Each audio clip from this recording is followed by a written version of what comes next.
মানব সভ্যতার দীর্ঘ ইতিহাসে স্বাস্থ্য সর্বদাই আকর্ষণের কেন্দ্রবিন্দুতে স্থান পেয়েছে। প্রাচ্য স্বাস্থ্য সভ্যতার চমৎকার অর্জনের উপর ভিত্তি করে বিশ্বের ১৯০টি দেশ ও অঞ্চলের অন্তত ৪০ মিলিয়ন পরিবারের জন্য টেন্স উদ্ভাবন করেছে এক চমৎকার পদ্ধতি, যা বিস্তৃত করবে স্বাস্থ্য প্রতিষ্ঠান এবং জীবনের সত্যিকারের মূল্য অর্জনে।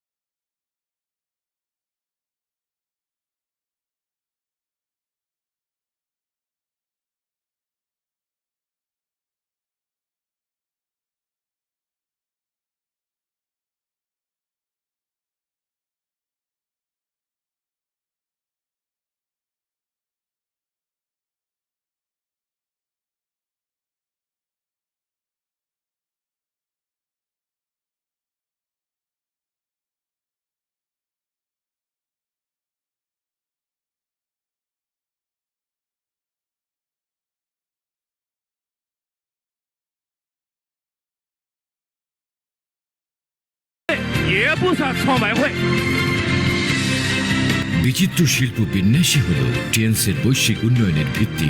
বছরের পর বছর ক্রমবিকাশের মাধ্যমে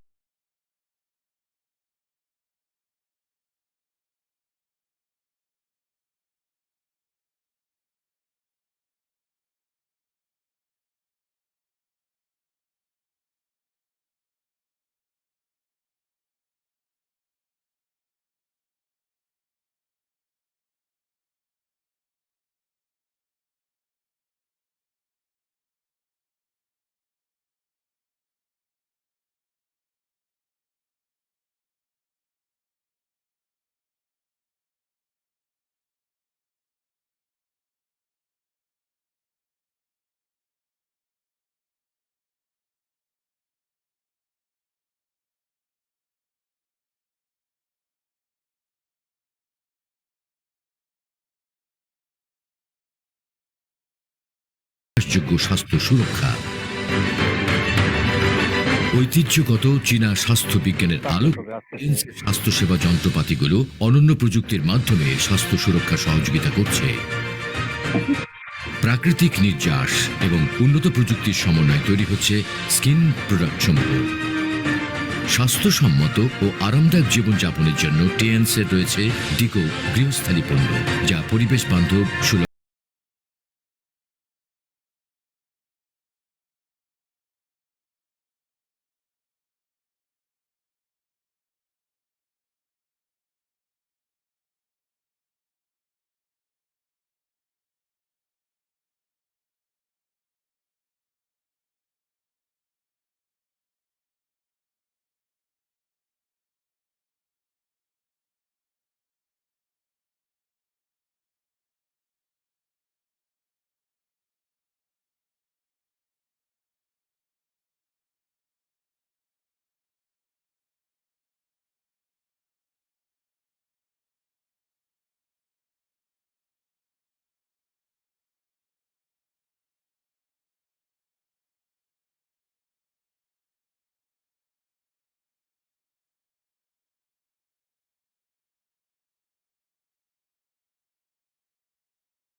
বিভিন্ন দেশের আইন কানুন সমূহ বিবেচনা করে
টিএনসে রয়েছে যথার্থ রোগ নির্ণয়, সময়মতো প্রতিরোধ, সঠিক চিকিৎসা এবং পুনর্বাসন। আর রোগ নির্ণয়, সময়মতো প্রতিরোধ, সঠিক চিকিৎসার সমন্বিত অনুশীলনের মাধ্যমে তাই Jisan international health management centre তৈরি করেছে একটি উন্নত স্বাস্থ্যসেবা প্ল্যাটফর্ম, যেটি কাজ করবে দ্রুত রোগ নির্ণয় ও দ্রুত চিকিৎসা সেবা দানে। টিএনসের সব নামী হোটেলগুলো সমন্বয় করছে ক্যাটারিং সার্ভিস, বসবাস, অবকাশ যাপন, বিজনেস কনফারেন্স ও বিভিন্ন মেলার আয়োজন।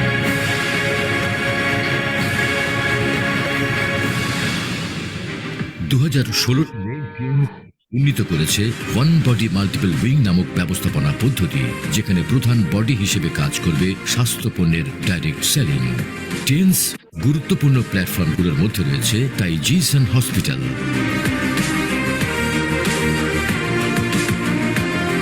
তিয়ানইউয়ান university, the ecommerce platform, Great Health Educational Platform, All Legend International Travel Platform, Financial Investment, Real Estate ইত্যাদি। এগুলোই সহযোগী হিসেবে কাজ করছে টিএনসের তৃতীয় মাত্রার উন্নয়নে। এই পদ্ধতির আলোকে বৈচিত্র্যময় ব্যবসাসমূহ পরস্পরের সাথে সহযোগী হিসেবে কাজ করবে একটি সৃজনশীল উন্নয়নের পথে এবং আরও তৈরি হবে অনলাইন ও অফলাইন মূলধারার ব্যবসা। উঁচু প্রত্যাশার বিষয় নিয়ে টিএনস কাজ করছে মানসম্পন্ন শিক্ষা ও ব্যবসা সুযোগ পৃথিবীর সকল ভোক্তার নিকট পৌঁছে দিতে। এটিকে ভালোবাসো, অনুভব করো, তৈরি করো ও ছড়িয়ে দাও, এই মন্ত্র নিয়ে উৎসাহ যোগায়।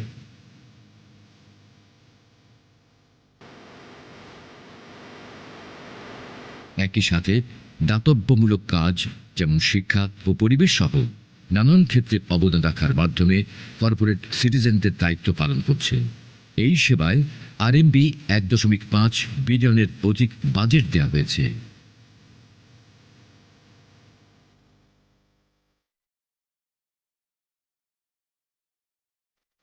টিএনজিএন টিএনসি কলেজ একমাত্র আন্ডার গ্রাজুয়েট ইউনিভার্সিটি। এতে বিনিয়োগ করা হয়েছে 1.5 বিলিয়ন আরএমবি, আর এর উপর ভিত্তি করে তিয়ানইউয়ান বিশ্ববিদ্যালয়ে বিনিয়োগ করা হয়েছে 10 বিলিয়ন আরএমবি। বিশ্ববিদ্যালয়টির বিস্তৃতি রয়েছে 3.2 বর্গ কিলোমিটার এলাকা জুড়ে। বিশ্ববিদ্যালয়টির ফ্যাকাল্টিগুলোর মধ্যে রয়েছে school of medicine, school of engineering, school of international education, school of science, school of business, school of music, school of art and design. সর্বমোট 30,000 শিক্ষার্থীর সংকুলানের সুব্যবস্থা রয়েছে এখানে।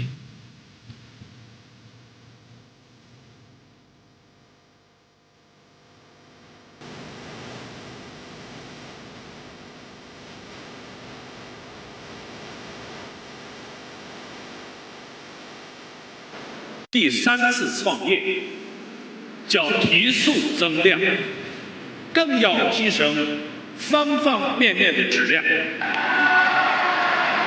我们用现代化的、信息化的云计算、大数据、移动终端，做到互联互通、环环相扣。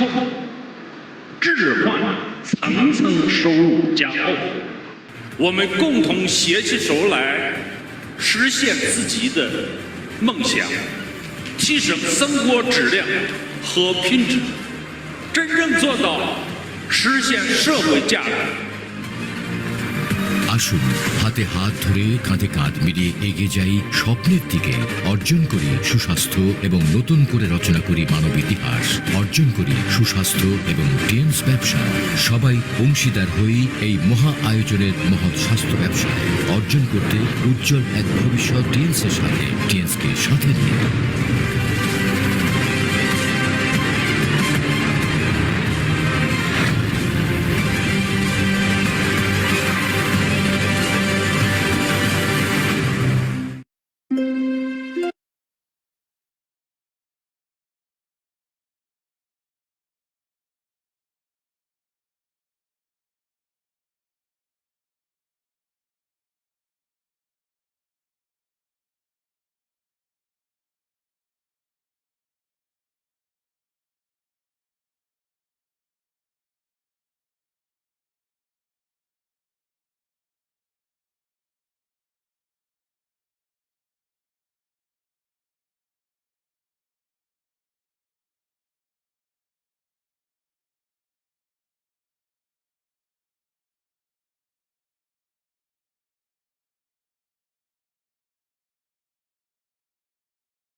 সবাইকে শুভ সকাল। টিয়ান্সের পক্ষ থেকে আপনাদের জানাচ্ছি সকলকে শুভেচ্ছা এবং স্বাগতম। আশা করি সবাই সুস্থ এবং সবাই ভালো আছেন। তো আমরা অনেকেই দেখছি জয়েন করেছেন 8 জন, আমি আশা করছি আরো অনেকেই জয়েন করবেন। তো আমি আমার প্রোডাক্ট ট্রেনিংটা শুরু করতে যাচ্ছি, অনেক সময়ই আমরা নিয়েছি অলরেডি। তো আমরা আমাদের প্রোডাক্ট ট্রেনিংটা শুরু করতে যাচ্ছি। আমি আমার পরিচয় দিয়ে শুরু করব। আমার নাম Utpal Chandra Das, product supervisor and product trainer. আমি একজন রেজিস্ট্রেশন প্রাপ্ত ফার্মাসিস্ট, বাংলাদেশ ফার্মাসি কাউন্সিল থেকে। আমার রেজিস্ট্রেশন নাম্বার হচ্ছে 16762। সো আমার সংক্ষিপ্ত পরিচয় আমি এখানেই শেষ করছি এবং আমি আমার প্রোডাক্ট নিয়ে কন্টিনিউ করতে যাচ্ছি। তো আমাদের আজকের প্রোডাক্ট, আমরা যে বিষয়টা নিয়ে আলোচনা করবো সেটা হলো আমাদের জিঙ্ক প্লাস পাউডার। তো আমরা সবাই এই জিঙ্ক প্লাস সাপ্লিমেন্ট বা পাউডারটা সম্পর্কে আমরা জানি, অনেকে অনেকে অনেক কনজিউম করেছেন। তো আমরা এটা সম্পর্কে আরো ডিটেলস জানবো এবং আমরা চেষ্টা করব যে হচ্ছে আরো বেটার কিছু আহ, শেখার। সো আর আজকে আমাদের প্রোডাক্ট ট্রেনিংটা কেমন লাগবে, কেমন হয়েছে বা কেমন হবে, আমরা যখন আলোচনা করব আপনারা বুঝতে পারবেন এবং সবাই কমেন্ট করে যাবেন যে আজকের প্রোডাক্ট ট্রেনিংটা আপনাদের কেমন হয়েছে, কেমন লেগেছে। তো আমি শুরু করতে যাচ্ছি। তো আমরা যদি জিঙ্কের দিকে তাকাই, জিঙ্কের একটা ইতিহাস রয়েছে। হ্যাঁ, আমাদের একটা একটা জিঙ্ক আসলে হচ্ছে, এখন আমাদের যে বর্তমান জিঙ্ক আমরা যেটা জানি যে জিঙ্ক একটা হচ্ছে মাইক্রো নিউট্রিয়েন্ট বা মাইক্রো মিনারেলস নিউট্রিয়েন্টস। এটা আমাদের বডিতে অত্যন্ত প্রয়োজন এবং অত্যন্ত গুরুত্বপূর্ণ একটা ভাইটাল ইস্যু। সো জিঙ্ক আমাদের বডিতে অল্প পরিমাণে প্রয়োজন, কিন্তু এই অল্প পরিমাণ যদি জিঙ্ক আমাদের বডিতে না থাকে, আমাদের অনেক বড় বড় ধরনের সমস্যা আমাদের হতে পারে। এবং কি হচ্ছে, আমাদের বংশ পরম্পরায় যে হচ্ছে আমরা আমাদের একটা বংশ নির্বংশ হয়ে যেতে পারে এই জিঙ্ক যদি আমাদের বডিতে না থাকে। সো জিঙ্ক এখন যে অবস্থায় আছে, আমরা জিঙ্ককে যতটুকু জানি, এটা কিন্তু একদিনে সম্ভব হয়নি। জিঙ্ক মানুষ এটাকে কাছে এসেছে, জানছে এবং কি এটার গুরুত্ব সম্পর্কে মানুষ বুঝতে পেরেছে যে জিঙ্ক কতটা গুরুত্বপূর্ণ। আমরা যদি দেখতে পাই, দেখা যায় যে হচ্ছে 1934 সালের দিকে জিঙ্ক শুধুমাত্র দেখা যায় যে প্রাণীদের বিভিন্ন ধরনের ডেভেলপমেন্টের জন্য, যা প্রাণীদের যা আমরা যে পশু পাখি যারা পালন করি, এইরকম প্রাণীদের ডেভেলপমেন্ট করার জন্য বা গ্রোথের জন্য জিঙ্ক প্রয়োজন হতো। মানুষ লক্ষ্য করেছে যে প্রাণীদের ডেভেলপমেন্টের জন্য জিঙ্ক প্রয়োজন। দেন 1961 সালের দিকে দেখা যাচ্ছে যে ইরানের দিকে প্রচুর পরিমাণ জিঙ্কের ব্যবহার হতো। এবং 1969 সালের দিকে ইউএস ডক্টররা দেখতে পারেন যে যখন তারা হচ্ছে কোনো ধরনের আহ, দাঁতের অপারেশন করতেন বা দাঁত উঠানোর বলেন বা বিভিন্ন ধরনের ট্রিটমেন্টের ক্ষেত্রে বলেন, যে ক্ষতটা হতো বা ইনফেকশন হওয়ার যে প্রবণতা থাকতো, সেখানে যদি আমরা জিঙ্ক ইউজ করি বা জিঙ্ক জাতীয় কোনো ইউজ করি, তাহলে দেখা যায় সেই ক্ষতটা খুব তাড়াতাড়ি সেরে যায়। তো এখান থেকে দেখা যাচ্ছে কি জিঙ্কের যে একটা গুরুত্ব মানবদেহে, জিঙ্ক যে একটা গুরুত্ব সেটা মানুষ বুঝতে শুরু করে যে না, জিঙ্ক আমাদের বডির জন্য অত্যন্ত গুরুত্বপূর্ণ। সো এই উপলব্ধি থেকে জিঙ্কের উপর বিশদ গবেষণা শুরু হয়েছে এবং বিভিন্ন ধরনের গবেষণা হয়েছে জিঙ্কের উপরে।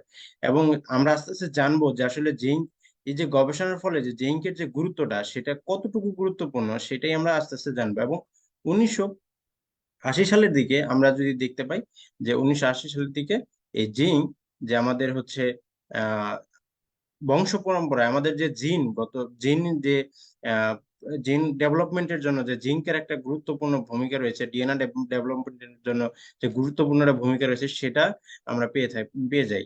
তো আমরা দেখতে পাচ্ছেন যে আসলে জিঙ্ক যেখান থেকে শুরু করেছে, তারও পূর্বে ইতিহাস আছে, এবং আমরা যেখান থেকে শুরু করেছি, এনিমেল থেকে শুরু করেছি, এবং প্রায় 100 বছরের মধ্যে, প্রায় 60 বছরের মধ্যে আমরা দেখতে পেয়েছি যে জিঙ্কের একটা আহ খুবই ভাইটাল একটা পোর্শন রয়েছে আমাদের মানব দেহের জন্য। সো আমরা অবশ্যই জিঙ্ক খাওয়া এবং জিঙ্ক গ্রহণ করা প্রতি আমরা গুরুত্ব আরোপ করব। তো আহ আমাদের এই জিঙ্ক, আমরা যদি বলে থাকি যে জিঙ্ক আমরা হচ্ছে আমাদের বডিতে তৈরি হয়, আসলে কিন্তু জিঙ্ক আমাদের বডিতে তৈরি হয় না। এবং কি আমরা যে জিঙ্কটা খাই, খাবারের মাধ্যমে যে জিঙ্কটা খাই, সেটা কিন্তু আমাদের বডিতে স্টোরেজ হয় না আসলে। মানে ওইরকম আমাদের বডিতে এমন এরকম কোনো সিস্টেম নেই যেখানে স্টোরেজ হয়। যেমন আমাদের লিভারে কিন্তু হচ্ছে বিভিন্ন ধরনের ক্যালসিয়াম, তারপর হচ্ছে বিভিন্ন ধরনের মিনারেল, এগুলো কিন্তু স্টোর হওয়া অবস্থায় থাকে। যখন আমাদের বডির প্রয়োজন হয় তখন আমাদেরকে এটা বডিতে রিলিজ করে দেয়। যখন প্রয়োজন না থাকে তখন সেটা বডিতে থেকে আমাদের লিভার থেকে যায়। বাট জিঙ্ক এমন একটা মেটাল যেটা হচ্ছে এটা বডিতে কখনোই থাকে না। এটা হচ্ছে যখন আপনি খাবেন জাস্ট কাজ করবে এবং দেন বেরিয়ে যাবে। এটা স্টোরেজ কোনো সিস্টেম আমাদের বডিতে নাই। সো প্রত্যেক দিন আমাদের নির্দিষ্ট পরিমাণে জিঙ্ক অবশ্যই গ্রহণ করা উচিত। হ্যাঁ, এবং আমাদের বলে থাকি হচ্ছে zinc is essential to animals for our health, our human body. এই জন্যই বলা হয়েছে যে এটা যেমন আমাদের বডির ফাংশনের জন্য যেমন হচ্ছে গুরুত্বপূর্ণ, তেমনি প্রত্যেক দিন জিঙ্ক খাওয়াটাও হচ্ছে আমাদের জন্য গুরুত্বপূর্ণ। কারণ জিঙ্ক আমাদের বডিতে তৈরি হয় না এবং আমাদের বডিতে সেটা থাকেও না। সো এটা কি করতে হয়, আমাদের প্রত্যেকদিন ইনটেক করতে হবে, আমাদের জিঙ্ক জাতীয় খাবার প্রত্যেকদিন নিতে হবে, বা জিঙ্কের যে ঘাটতি আছে, সেই যে জিঙ্কটার যে ঘাটতি আমাদের বডিতে আছে সেটা পূরণ করতে হবে। তো আমরা দেখতে পাই, দেখেন আমাদের যে দৈনন্দিন যে জিঙ্কের যে প্রয়োজন, সেটা হচ্ছে আমরা যদি হচ্ছে এক 1 থেকে 5 কেজি পরিমাণ হচ্ছে, বা 1 থেকে যদি আমরা মিট খাই, হ্যাঁ বিফ যদি খাই, তাহলে আমাদের জিঙ্কের চাহিদা পূরণ হবে। আমরা যদি হচ্ছে 750 গ্রাম ফিশ খাই, তাহলে হচ্ছে জিঙ্কের চাহিদা পূরণ হবে। এবং 3 কেজি যদি হচ্ছে আপনার বেগুন এগুলো যদি খাই, হ্যাঁ এটা পূরণ হবে, সবজি জাতীয়। এবং 2 কেজি যদি আমরা গম গম জাতীয় খাবার খাই, সেটা পূরণ হবে। এবং 57টা আপেল যদি আমরা খাই, সেটা আমাদের পূরণ হবে। এখন আপনারাই এখন একটু ভাবেন যে এই যে আমাদের জিঙ্কের যে চাহিদাটা, সেটা পূরণ করার জন্য এই অ্যামাউন্টের খাবার আমাদের প্রত্যেকদিন খাওয়া যাবে কিনা। আমরা এই 5 কেজি মানে এত মাংস খেতে পারবো কিনা, এত মাছ খেতে পারবো কিনা, দৈনন্দিন যে চাহিদা এত খাওয়া সম্ভব কিনা, এবং আমাদের আহ যে খাবারগুলা খাই আমাদের, সেটাতে কতটুকু পরিমাণে জিঙ্ক আমাদের অ্যাবজর্পশন হচ্ছে আমাদের বডিতে, বা কতটুকু পরিমাণ জিঙ্ক আমরা নিচ্ছি, সেটা কি আমরা বুঝতে পারছি যে আমাদের চাহিদার তুলনায় কত কম পরিমাণে জিঙ্ক আমাদের বডিতে অ্যাবজর্পশন হচ্ছে, বা আমরা কত কম পরিমাণে জিঙ্ক আমরা খাচ্ছি। সো এটা আমাদের খুবই গুরুত্বপূর্ণ যে জিঙ্ক আমাদের বডির জন্য ডেফিসিয়েন্সি, যদি আমাদের বডিতে ডেফিসিয়েন্সি তৈরি হয়, ঘাটতি তৈরি হয়, আমাদের বডিতে যদি জিঙ্ক না থাকে, তো কি হবে।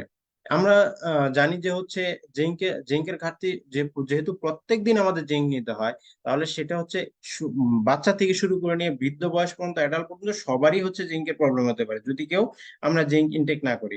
তো দেখা যায় যে বাচ্চাদের ক্ষেত্রে যে ধরনের সমস্যা হয়, দেখা যায় যে আপনার একটা বাচ্চা আছে, সে কি হয়, খেলাধুলা করে না, বা মনমরা হয়ে বসে থাকে, এদিক সেদিক সে যে বাচ্চারা যেমন চঞ্চল হয়, হ্যাঁ সব দিকে ছোটাছুটি করে, খেলাধুলা করে, কিন্তু দেখা যায় সে মনমরা হয়ে বসে আছে, সে কোনো কিছু করতে পারে না, বা করতে গেলে সে বলে যে আমি শক্তি পাচ্ছি না, আমার ভালো লাগতেছে না, আমি বা এই খেলতে পারতেছি না। এই যে বিষয়গুলো আছে, আপনারা দেখবেন যে তারা কি হয়, এই এরকম দুর্বল হয়, শারীরিক কন্ডিশন তাদের ডেভেলপ হয় না, তারা দেখে যে মনমরা হয়ে বসে থাকে, সবার সাথে সে খেলতে পারে না। হ্যাঁ, এবং কি তারা হচ্ছে কি ক্ষুধা ক্ষুধা মন্দায় ভুগে, তাদের ক্ষুধা লাগে না। আপনি বাচ্চাকে খাওয়াতে চেষ্টা করতেছেন, বারবার খাওয়া নিয়ে যাচ্ছেন, তাকে জোর করে খাওয়াচ্ছেন, সে কিন্তু খাবার খাচ্ছে না। তার যে ক্ষুধা মন্দা, সেই ক্ষুধা মন্দাটা তৈরি হয়, ঠিক আছে। তার যে গ্রোথ, প্রপার বয়সে যে প্রপার গ্রোথটা হওয়া প্রয়োজন ছিল, আমরা বাচ্চাদের দেখে অনেকে বলি যে তোমার বয়স, অনেক বাচ্চাদের দেখলে দেখবেন যারা অপুষ্টি বা এরকম জিঙ্কের সমস্যায় রয়েছে, তাদেরকে যদি আপনি দেখেন, দেখবেন যে তাদের যে বয়স হচ্ছে, বা কিন্তু তাদের গ্রোথটা হচ্ছে না, স্বাস্থ্য ভালো হচ্ছে না। কারণ হচ্ছে কি, তাদের ডেফিসিয়েন্সি, সেই জিঙ্কের ডেফিসিয়েন্সির কারণেই হচ্ছে তার এই সমস্যাটা তৈরি হয়েছে। এবং ইমিউনিটি, জিঙ্কের ভাইটাল একটা পোর্শন হচ্ছে ইমিউনিটি। এটা কি করে আমাদের যে অ্যান্টিঅক্সিডেন্ট যে রিয়াকশনটা হয়, অক্সিডেশন যে রিয়াকশনটা হয় বডিতে, যেটা হচ্ছে ফ্রি পার্টিকেল বা বিভিন্ন ধরনের টক্সিক মেটেরিয়াল যেটা আমাদের ইমিউনি সিস্টেমটাকে দুর্বল করে, সেই ইমিউনি সিস্টেমটাকে সে কি করে ডেভেলপ করে, সেই ওই অক্সিডেশন যে প্রক্রিয়াটা আছে সেটাকে বন্ধ করে। হ্যাঁ, এটা বাচ্চাদের ক্ষেত্রে বা বৃদ্ধদের সবার ক্ষেত্রে একই রকম। এবং স্কিন, যাদের স্কিন সমস্যা রয়েছে, যাদের বাচ্চাদের স্কিনের সমস্যা হয়, বিভিন্ন ধরনের দেখা যায় যে হচ্ছে ফাঙ্গাস জাতীয় ইনফেকশন বা বিভিন্ন ধরনের ইনফেকশন তৈরি হয়। তো যখন আমরা জিঙ্ক প্রপারলি খাবো তখন এ ধরনের ইনফেকশন আমাদের শরীরে বা আমাদের বডিতে হবে না, মানে খুব কম পরিমাণে হবে এবং হবে না। এটা আমাদের স্কিনটাকে প্রোটেক্ট করে। তো বাচ্চাদের ক্ষেত্রে দেখা যায় যে কি এই ধরনের, যেহেতু বাচ্চারা ধুলাময়লার মধ্যে অনেক বেশি সময় কাটায়, অনেক বেশি সে খেলাধুলা করে বা তার চলাফেরার গতি এক এক সময় এক এক দিকে থাকে, এক এক রকম ছোটাছুটি করে। তো তাদের ইনফেকশন হওয়ার সম্ভাবনা অনেক বেশি থাকে, বিভিন্ন ধরনের ইনফেকশন হওয়ার সম্ভাবনা বেশি থাকে। সো জিঙ্ক আমাদের স্কিনটাকে প্রোটেক্ট করার মাধ্যমে আমাদের এই ইনফেকশন থেকে আমরা বাঁচতে পারি। আমাদের বাচ্চাদের আমাদের কি করতে পারি, এই সমস্যা থেকে উত্তরণ করতে পারি। এবং আমি যদি শুধুমাত্র, এটা শুধু জিঙ্কের অভাবে যে শুধুমাত্র চিলড্রেনদের সমস্যা হয় তা কিন্তু না। আমরা যদি অ্যাডাল্টের ক্ষেত্রে দেখি যে একজন অ্যাডাল্ট পার্সনের তার কি ধরনের সমস্যা হতে পারে। সর্বপ্রথম যেটা হচ্ছে, আমরা যদি দেখি যে তার চুল পড়ে যাচ্ছে, হেয়ার লস হয়, যে খুব দ্রুত চুল পড়ে যাচ্ছে। এখন আমাকে দেখে আপনারা বলতে পারেন যে আমার চুল কিভাবে গেছে। আসলে আমার চুলটা হচ্ছে আমার আহ আমার জেনেটিক্যাল জন্যই হচ্ছে আমার চুল নাই। কিন্তু যাদের জেনেটিক্যাল প্রবলেম নেই, যাদের হচ্ছে ফ্যামিলি হিস্ট্রিতে এরকম চুল উঠতেছে না বা ওঠার কোনো হিস্ট্রি নেই, বাবা চাচা বা খালা খালু এদের কখনো চুল উঠেনি বা এরকম সমস্যা হয়নি, তাদের যদি চুল উঠে যায় তাহলে আপনি বুঝবেন যে আপনার জিঙ্কের সমস্যা রয়েছে। জিঙ্কের ঘাটতির কারণে আপনার যে হচ্ছে এডিএস যে রিসিপ্টর আছে আমাদের চুলের যে রিসিপ্টর গুলা থাকে, যেটা চুল গ্রোথের জন্য কাজ করে, তো যেটা চুলটাকে ধরে রাখে, এই রিসিপ্টরের যে ফাংশনটাকে এটা জিঙ্ক কি করে, জিঙ্ক হেল্প করে, এই জিঙ্ক হেল্প করে এটাকে শক্ত করে ধরে রাখার জন্য। এবং ইমিউনিটি, যাদের হচ্ছে ইমিউনিটি দুর্বল, হ্যাঁ, যাদের ইমিউনিটি পাওয়ার কম তাদের ক্ষেত্রে হচ্ছে, এবং পুর ভিশন, যারা চোখে কম দেখে, তো এদের ক্ষেত্রে হচ্ছে জিঙ্ক একটা গুরুত্বপূর্ণ ভূমিকা রাখে। যে ইমিউনিটি যেটার ক্ষেত্রে বললাম, এটা হোয়াইট ব্লাড সেলকে অনেক বেশি হচ্ছে আপনার ইমিউনিটি দেয়, যার জন্য এটা খুবই গুরুত্বপূর্ণ। একই সাথে জিঙ্ক আপনার বিভিন্ন ধরনের, যে আমাদের যে বডিতে বিভিন্ন ধরনের হচ্ছে রিসিপ্টর থাকে, এই রিসিপ্টর এবং হরমোন, বিভিন্ন ধরনের হরমোন থাকে।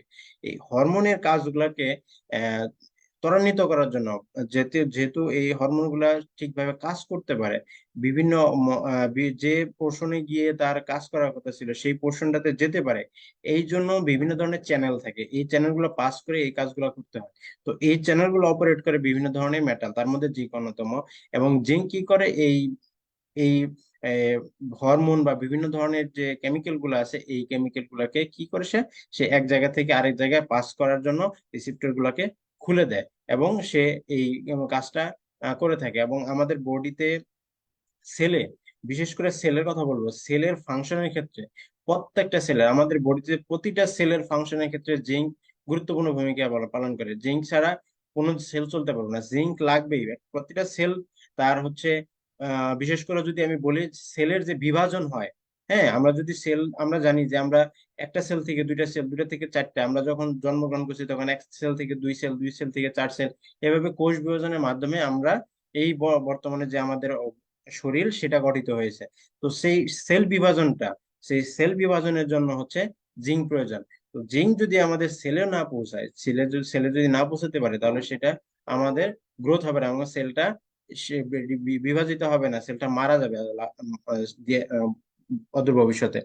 সো, এবং ভীষণের কথা যদি বলি, আমরা দেখতে পাই যে আমি যখন আপনাকে দেখতে পাচ্ছি, মানে আমি আপনাকে দেখতেছি, এই যে একটা ব্যাপারটা, আমি আপনাকে দেখতেছি, তো এটা হয় কি, আমরা নর্মাল মেকানিজমে হয় যে একটা লাইট আপনার আপনার শরীর আপনার যে জিনিসটা আমরা দেখি সেই জিনিসটা এরকম, যে একটা লাইট লাইট যখন আমাদের চোখে আসে, সেটা যখন আমাদের রেটিনাতে পড়ে, তারপরে হচ্ছে আপনার ভিজুয়ালটা আমরা দেখতে পাই, আমি আপনাকে দেখতে পাচ্ছি, এই সিস্টেমটা হচ্ছে এরকম। তো যখন আমাদের জিঙ্কের ঘাটতি হয় বা জিঙ্ক যখন ডেফিসিয়েন্সি হয়, তো সেটা কিভাবে তাহলে আমাদের ভিজুয়ালাইজেশনের জন্য বা আমার দেখার জন্য কাজ করে? আসলে যখন রে গুলা চোখের লেন্সকে পার হয়ে আমাদের একটা নির্দিষ্ট পয়েন্টে গিয়ে ফোকাস করে, একটা নির্দিষ্ট পয়েন্টে যে রেগুলার যখন ফোকাস করে, ঠিক তখন আমরা হচ্ছে সেই জিনিসটা ভালো দেখতে পাই। আমরা দেখবেন যে অনেকে আছে কি হয়, যে দূরের জিনিস দেখতে পারে না বা কাছের জিনিস দেখতে পারে না। তার মানে কি, যে জায়গায় আলোটা যে ফোকাস করার কথা ছিল সেই ফোকাস পয়েন্টটা তার সরে গেছে। অর্থাৎ হলো যে যে যে জায়গায় ফোকাস করে আলোটা হওয়ার কথা ছিল সেটার আগে যায় ফোকাস হচ্ছে বা পেছনে গিয়ে ফোকাস হচ্ছে। সো এটা এটা এটা খুবই গুরুত্বপূর্ণ যে আগে গেলেও, যদি আগে ফোকাস হয় সেটাও আপনি ভালোভাবে দেখতে পারবেন না, পিছে যদি ফোকাস হয় সেটাও দেখতে পারবেন না। সো এটা একটা নির্দিষ্ট পয়েন্টে হওয়া দরকার, সেই পয়েন্টটা হচ্ছে ম্যাকুলা। যে পয়েন্টে গিয়ে এটা ফোকাস হয়, মানে যে পয়েন্টে গিয়ে আমরা যখন এটা একসাথে মিলিত হয়, সেই মিলিত বিন্দুটা যেখানে মিলিত হয় সেই বিন্দুটার নাম হচ্ছে ম্যাকুলা।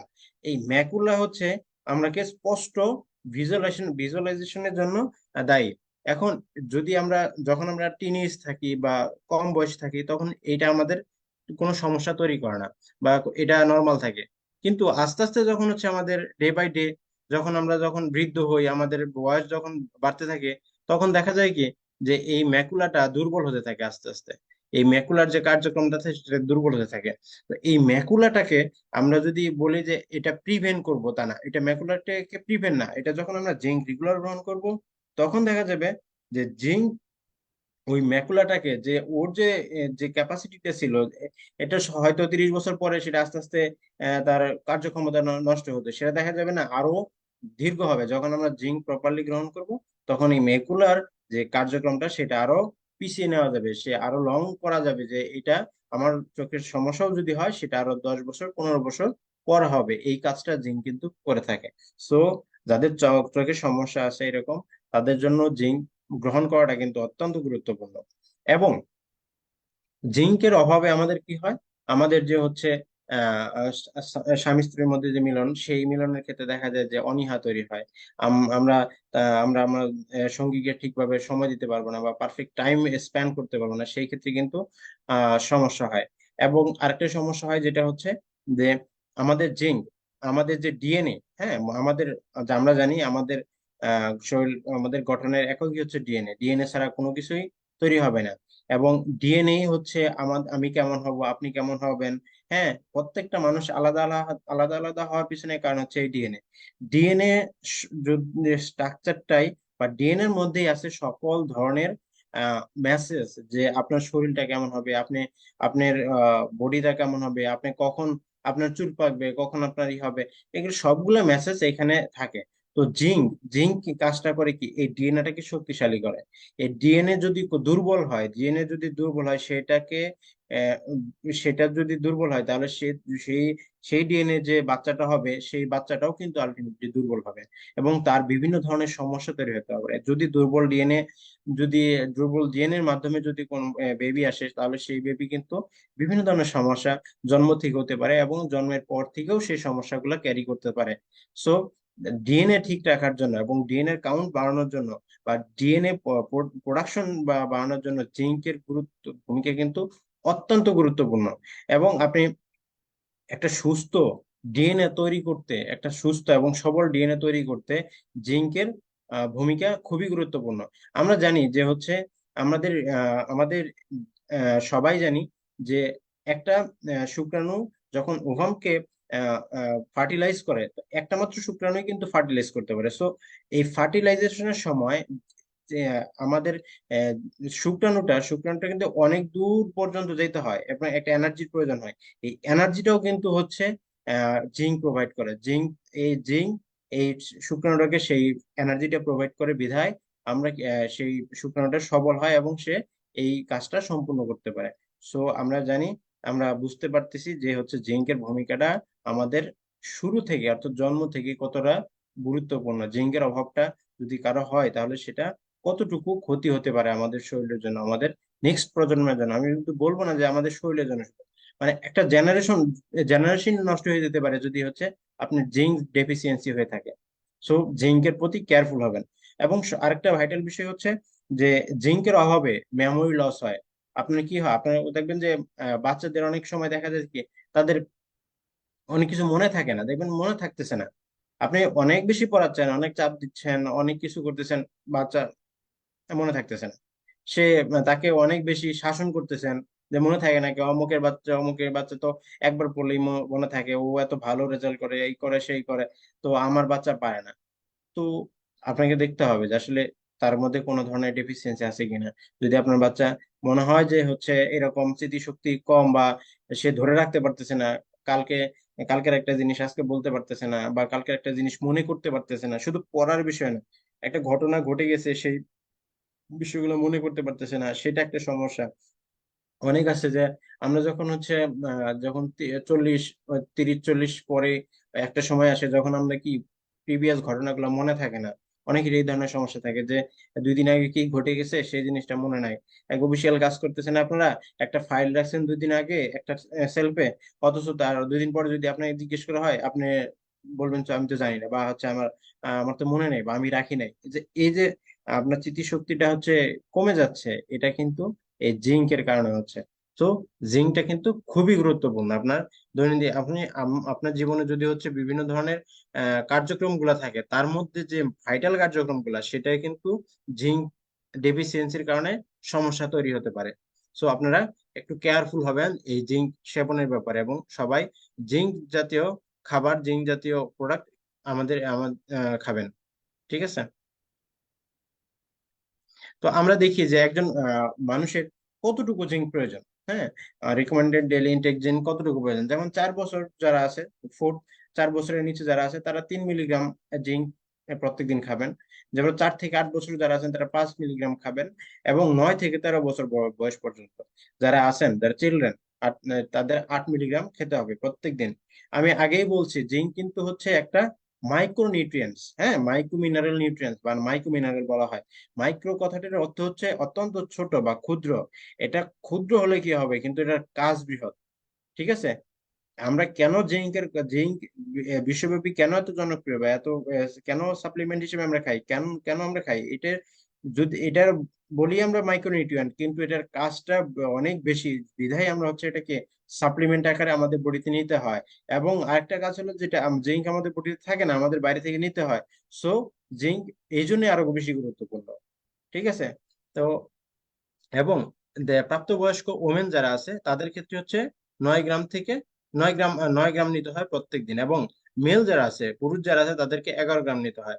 এবং আমাদের মা বোন যারা প্রেগনেন্ট এবং যারা ব্রেস্ট ফিডিং, মানে বাচ্চাদের দুধ খাওয়াচ্ছেন, এরকম যারা আছে, তাদেরকে প্রত্যেক দিন 11 থেকে 12 গ্রাম জিঙ্ক প্রত্যেক দিন, মিলিগ্রাম জিঙ্ক প্রত্যেক দিন নিতে হয়। সো আপনারা দেখতে পাচ্ছেন যে আসলে জিঙ্কটা আমাদের কোন এইজের জন্য কতটুকু পরিমাণ গ্রহণ করতে হবে। হ্যাঁ, আপনি আপনি আজ থেকেই চিন্তা করেন যে আপনি ঠিকভাবে খাচ্ছেন কিনা, আপনার জিঙ্কটা আপনার বডিতে ঠিকভাবে যাচ্ছে কিনা। আমি প্রিভিয়াস যে স্লাইড গুলোতে আমি দেখিয়েছি, আপনাকে প্রপার জিঙ্ক গ্রহণ করতে হলে আপনার কি পরিমাণ খাবার খাওয়া উচিত। তো সো এই জিনিসগুলা আপনারা যদি খেয়াল করেন, তাহলে দেখবেন যে আমাদের জিঙ্ক ডেফিসিয়েন্সি আমাদের বডিতে আছে। এখন জিঙ্ক যদি আমি খাবার থেকে পাই, তাহলে সেটা আমি যদি বলি, আপনারা সেটা পাবেন না। সেটা হচ্ছে কি, আর সি ফুড যেগুলো আছে, সমুদ্রের যে শৈবাল আছে, সেগুলো থেকে আমরা পাইতে পারি। সমুদ্রের যে প্রাণী আছে সেগুলো থেকে পাইতে পারি। কিন্তু আমাদের সাবকন্টিনেন্টে আসলে এরকম সমুদ্রের যে শামুক বা এগুলা কেউ কিন্তু খাওয়া হয় না। আমাদের ধর্মীয় বিষয়ের দিক দিয়ে বলেন, আর যে কোনো বিষয়ে দিক দিয়ে বলেন নাকি, এগুলো কিন্তু আমাদের হ্যাবিটে নাই, বা ডেলি ডেলি খাবারের রুটিনে কিন্তু এটা আমাদের মধ্যে নাই। সো আমাদের যে ডেফিসিয়েন্সিটা সেটা কিন্তু রয়েই গেছে।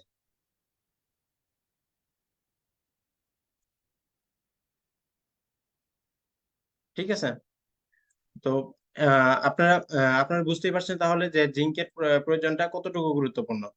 তো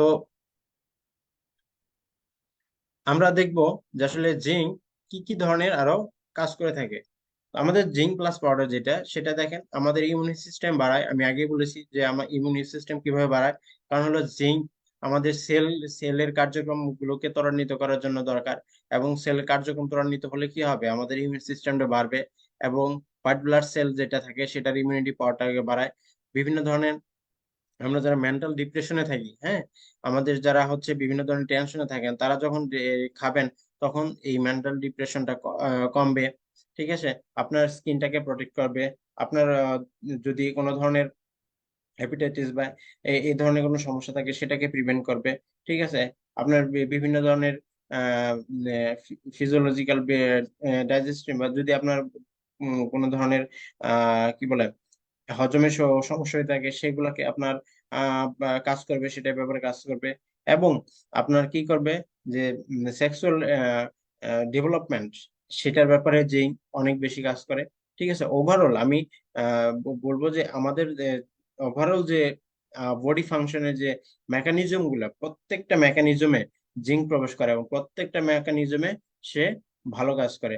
এবং আমি আগে বললাম যে ভিশনের ক্ষেত্রে মানে দেখার ক্ষেত্রে আমাদের যে সমস্যাগুলো হয়, আমরা কি এটা সায়েন্সের ভাষায় বলা হয় হ্রস্ব দৃষ্টি এবং দীর্ঘ দৃষ্টি। ঠিক আছে, একটা হলো দূরের বস্তু দেখতে পারতেছি না, আর একটা হলো কাছের বস্তু দেখতে পারতেছি না। দেখবেন বেলা আপনাদের সবাই কিন্তু একরকম না, যাদের চশমা পরেন বা চোখের সমস্যা তাদের জিজ্ঞেস করবেন, আচ্ছা তুমি কি দূরের জিনিস ভালো দেখতে পারো না কাছের জিনিস ভালো দেখতে পারো, সে কিন্তু বলবে চশমা খুলে দেয় আমি তো কাছেরটা ভালো দেখতে পারতেছি দূরেরটা ভালো দেখতে পাইনি। আয়োজন কি করবে, চশমা পরে দেখবে যে আমি কাছেরটা ভালো দেখতেছি, হ্যাঁ, কিন্তু দূরেরটা তো ভালো দেখতেছি না। তো এই জিনিসগুলা কি করে জিঙ্ক এগুলা, সে আমি যে বললাম যে ম্যাকুলা নামক যে হচ্ছে যে পোর্শনটা আছে সেই পোর্শনটাকে সে ডেভেলপ করে, সে তার তার তারুণ্যটাকে ধরে রাখে, ম্যাকুলার যে তারুণ্যতা সে ধরে রাখে, যাতে আপনার বয়স হওয়ার পরেও, বয়স হলেও সেই ম্যাকুলাটার যেন বয়স না হয়, সেটা যেন আপনার প্রাপ্ত বয়স্কের মতো কাজ করতে পারে দীর্ঘদিন, সেই কাজটা করে থাকে। ঠিক আছে, এবং আপনার ডিএনএ কে বলিষ্ঠ করার জন্য এবং একটা সঠিক এবং পুষ্টিমান সম্পন্ন বলবো কি, এবং হচ্ছে আপনার গুণগত মান সম্পন্ন ডিএনএ তৈরি করার ক্ষেত্রে জিঙ্কের ভূমিকা অত্যন্ত গুরুত্বপূর্ণ। আপনারা জানবেন যে চিকিৎসার বিজ্ঞান এখন এতটাই উন্নত হয়েছে যে আপনার ভবিষ্যৎ প্রজন্ম যেন কোনো ধরনের ডিজিজে আক্রান্ত না হয়, এই জন্য হচ্ছে তারা কাজ করতে যাচ্ছে।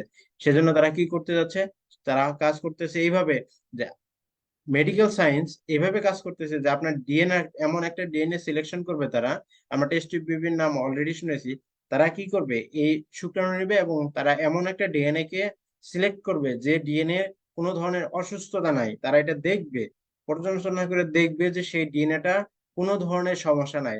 দেন ওই ডিএনএটাই হচ্ছে ওভামের মধ্যে সে দিবে গ্যামেট করানোর জন্য, যে এটা আহ আহ, সুস্থ বাচ্চা যেন হয়।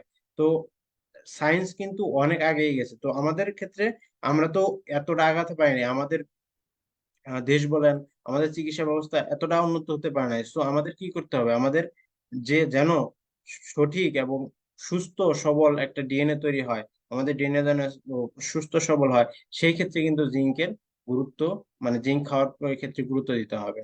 ঠিক আছে, আশা করি আপনারা অনেকেই বুঝতে পেরেছেন।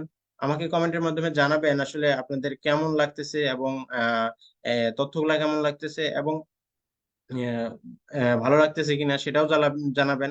হ্যাঁ, কমেন্টের মাধ্যমে বা এসএমএস এর মাধ্যমে, যারা ফেসবুকে লাইভ শুনতেছেন এবং হচ্ছে জুম মিটিং এ যারা আছেন, তারা সবাই আমাকে বিষয়টা এসএমএস এর মাধ্যমে আমাকে জানাবেন। সো তো আমরা দেখতেছি যে হচ্ছে আমাদের যে হচ্ছে বিভিন্ন ধরনের জিঙ্ক ল্যাকটিক, হ্যাঁ, এগুলা অ্যাবজর্পশন হয়, খুব ভালো অ্যাবজর্পশন আমাদের যে ম্যাটেরিয়াল আছে সেটাতে। এবং প্রোটিনের অ্যাবজর্পশনটা ভালো করে। আমাদের গ্লুকোজ, আমাদের যে আমাদের জিঙ্কে যে গ্লুকোজ আছে সেটা কি করে, এনার্জি প্রোভাইড করে। এই জিনিসগুলো আমরা আমাদের জিঙ্ক পাউডার থেকে পেয়ে থাকি। ঠিক আছে, আমি জিঙ্ক যদি আপনি খান তাহলে সেক্ষেত্রে আপনার এই যে সমস্যাগুলো ছিল সেই অলরেডি আমি আলোচনা করেছি যে এই সমস্যাগুলোকে আপনি ওভারকাম করতে পারবেন। হ্যাঁ, তো দেখা যায় যে জিঙ্ক কাদের জন্য খাবেন এবং কি জন্য খাবেন, দেখেন সুইটেবল কাদের জন্য সুইটেবল, যারা হচ্ছে চিলড্রেন, হ্যাঁ, বা তরুণ, এবং যাদের এই ধর যারা অ্যাডাল্ট, তারা সবার জন্য জিঙ্ক প্রয়োজন। কারণ আমরা জিঙ্ক আমাদের বডিতে কখনোই তৈরি হবে না, এই বডি এই জিঙ্কটাকে অ্যাবজর্ব করে রাখতে পারবে না বা এটা স্টোর করে রাখার ক্যাপাবিলিটি নেই। সো যারা হচ্ছে অ্যাডাল্ট, গ্রোয়িং পার্সন বা চিলড্রেন, সবার জন্যই খেতে হবে, জিঙ্ক খাওয়াটা মাস্ট, গুরুত্বপূর্ণ। যারা প্রেগনেন্ট, হ্যাঁ, প্রেগনেন্ট ওমেন, এবং যারা আহ যারা হচ্ছে বেস্ট ফিডিং মাদার আছেন, যারা যারা হচ্ছে বাচ্চাদেরকে দুধ খাওয়াচ্ছেন, এরকম মায়ের জন্য জিঙ্কটা খুবই গুরুত্বপূর্ণ। ঠিক আছে, তারপর হচ্ছে আপনার যাদের হচ্ছে আহ আপনার শারীরিক ভাবে দুর্বল, যাদের ইমিউনিটি পাওয়ার কম, শারীরিক ভাবে দুর্বল, দেখবেন আপনাদের আশেপাশে অনেকে আছে কি যে হচ্ছে বয়স হচ্ছে, গ্রোথ হচ্ছে না। যেমন অনেক মেয়ে দেখবেন বা ছেলে দেখবেন, তারা হচ্ছে লম্বা হয়েছে কিছুটা, কিন্তু হচ্ছে শরীরে স্বাস্থ্য হচ্ছে না। ঠিক আছে, 12 মাস সে অসুস্থ থাকে, সে হালকা ঠান্ডা হালকা জ্বরেই সে কাবু হয়ে যায়। তো এই ধরনের যে যারা হচ্ছে যে অ্যাডাল্ট বা বেবি, অ্যাডাল্ট যারা আছেন বা অথবা যারা হচ্ছে টিনেজার আছেন, তাদের ক্ষেত্রে কিন্তু দেখা যায়। আরেকটা কথা হচ্ছে ইমিউনিটির ক্ষেত্রে যদি আমি আরেকটা বিষয় গুরুত্বপূর্ণ কাজ হচ্ছে, সেটা হলো কেউ যদি জিঙ্ক গ্রহণ করে, হ্যাঁ, একটা গবেষণা দেখা গেছে কেউ যদি রেগুলার জিঙ্ক গ্রহণ করে, তার সিজনাল অনেক ঠান্ডা, সর্দি, জ্বর এগুলো কিন্তু কম হবে। এখন বলতে পারেন যে স্যার শীতের দিনে তো সবাই ঠান্ডা বা জ্বর সর্দি কম লাগতে পারে। সেটাও গবেষণা করে দেখা গেছে যারা জিঙ্ক রেগুলার গ্রহণ করেন, হ্যাঁ, যারা রেগুলার জিঙ্ক গ্রহণ করতেছেন, তাদের ক্ষেত্রে এই ঠান্ডা এবং জ্বর হওয়ার যে প্রবণতা এই সিজনাল টাইমে অন্য অন্য যারা জিঙ্ক খাচ্ছে না তাদের চাইতে অনেক কম।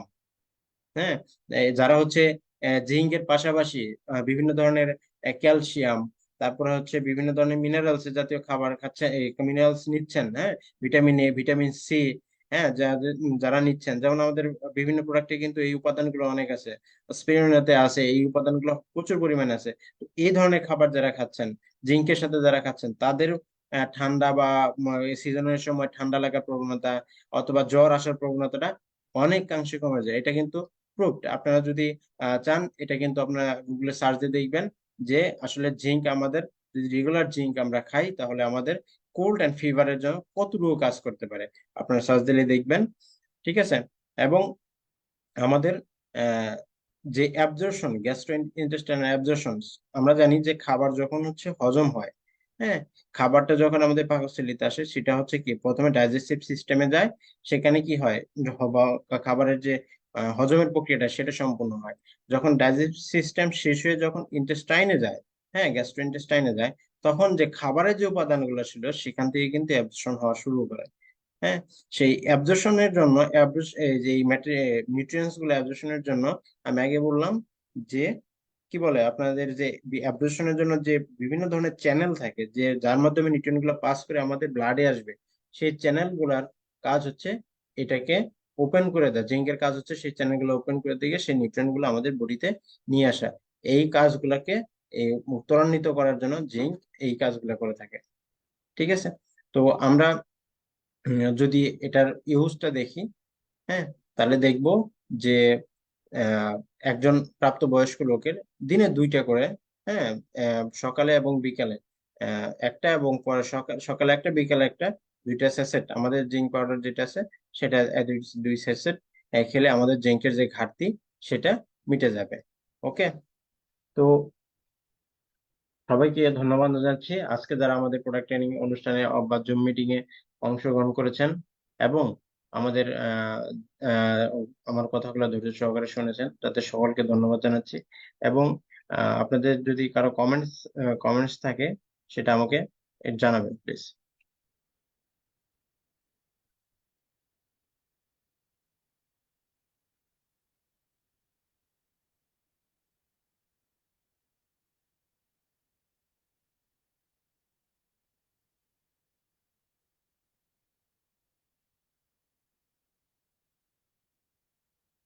কেউ কিছু হ্যাঁ, বলতে চাইলে হাত তুলতে পারেন।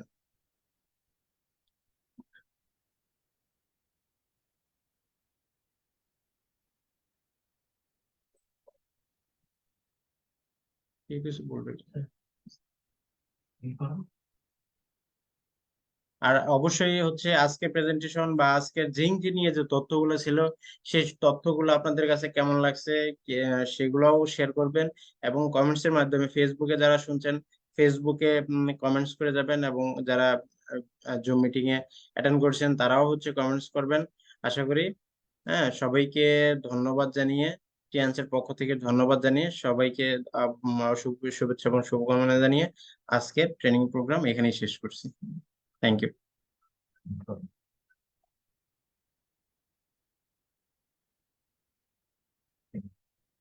ও, উপরে।